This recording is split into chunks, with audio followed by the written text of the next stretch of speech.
CCTV의 분석이 더 중요한 거지 상호 간의 입장, 진술 이런 것들이 더 이상 중요해지지 않아요. 오히려 신뢰할 수 없는 진술들이 훨씬 더 많고요. 그 진술들이 만약에 객관적으로 확인할 수 있는 CCTV나 어떤 핸드폰 영상하고 차이가 있게 되면 오히려 신빙성이 많이 떨어지게 됩니다.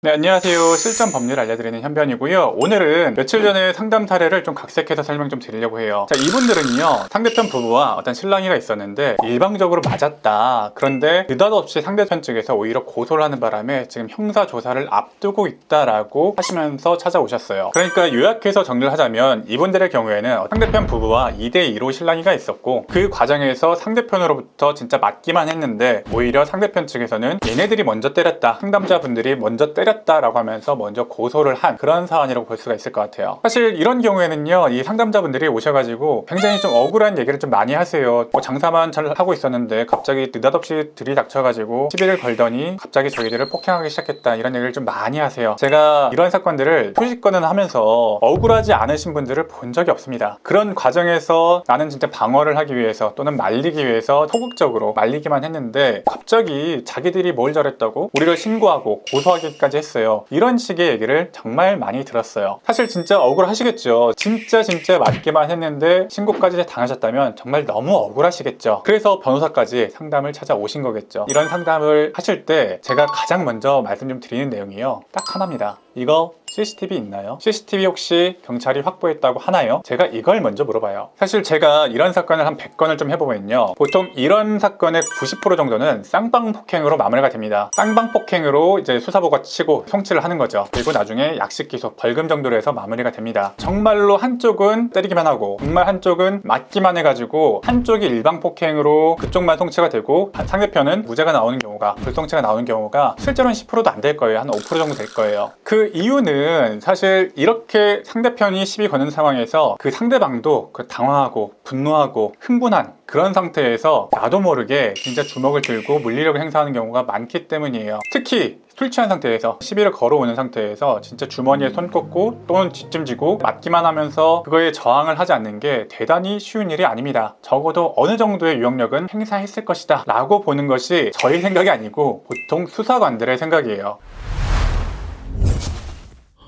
사실 수사관들은 저보다도 이런 폭행 사건들을 더 많이 해봤죠. 진짜 1000건 해봤을 텐데 그 1000건 중에서 쌍방폭행이 아닌가? 라고 의심되는 사건들이 한 100건 정도 있었을 거고, 그 중에서도 진짜로 쌍방폭행이 아니고 일방만 폭행을 했네? 아예 저항을 안 했네? 라고 볼 수 있는 사건들이 50건도 안 될 거예요. 뭐 5% 정도에 해당하는 거죠. 변호사님, 저는 진짜로 주머니에 손 꽂고 아무런 저항도 하지 않고 맞기만 했는데요. 변호사님, 저는 진짜 상대편하고 우리 여자친구하고 머리 쥐어뜯고 막 그러고 있길래 저는 말리기만 했는데요. 그런 입장은 이해하는데 실제로요, 이 수사 과정에서 저희가 무죄를 좀 다퉈봐야 되겠다라고 선임을 해서 수사 입회를 해보면 CCTV를 보면은 딱 때리는 장면이 나와요. 저도 이런 상담을 많이 해봤기 때문에 진짜 안 때리셨어요? 진짜 안 때리신 거 맞아요? 확실하시죠? 때리셨으면 안 됩니다. CCTV 봤는데 때리는 장면 나오면 안 됩니다 라고 신신당부해가지고 경찰서에 갔는데 수사관이 수사 시작하자마자 딱 CCTV를 딱 보여주는데 우리 의뢰인이 상대편 빵을 빡 때리는 그런 장면이 나와버려요. 그러면 때렸네요?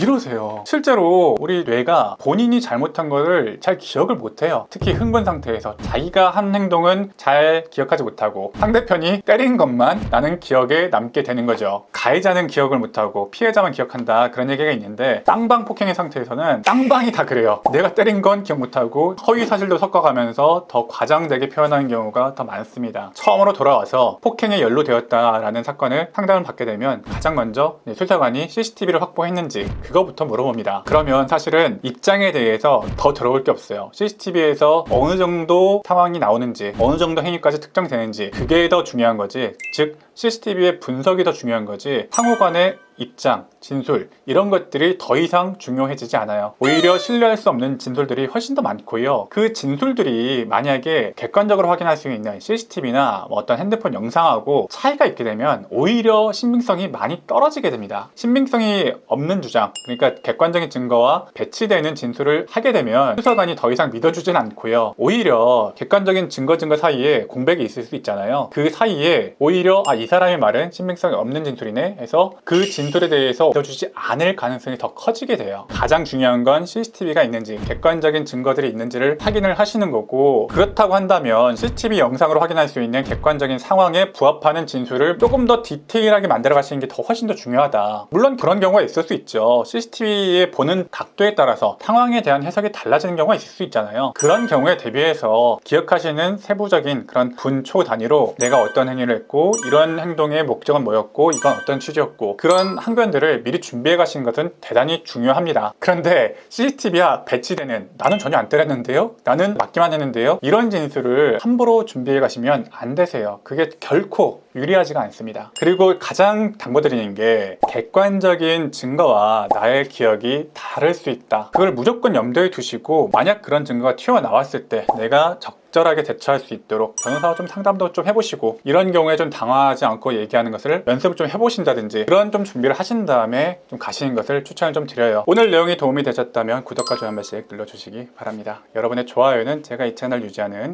큰 원동력이 되고 있습니다. 감사합니다. 변호사가 필요한 순간 옆에 나를 지켜줄 변호사 친구가 없다면 고수의 기술을 펴보세요. 지금 구매하실 수 있습니다.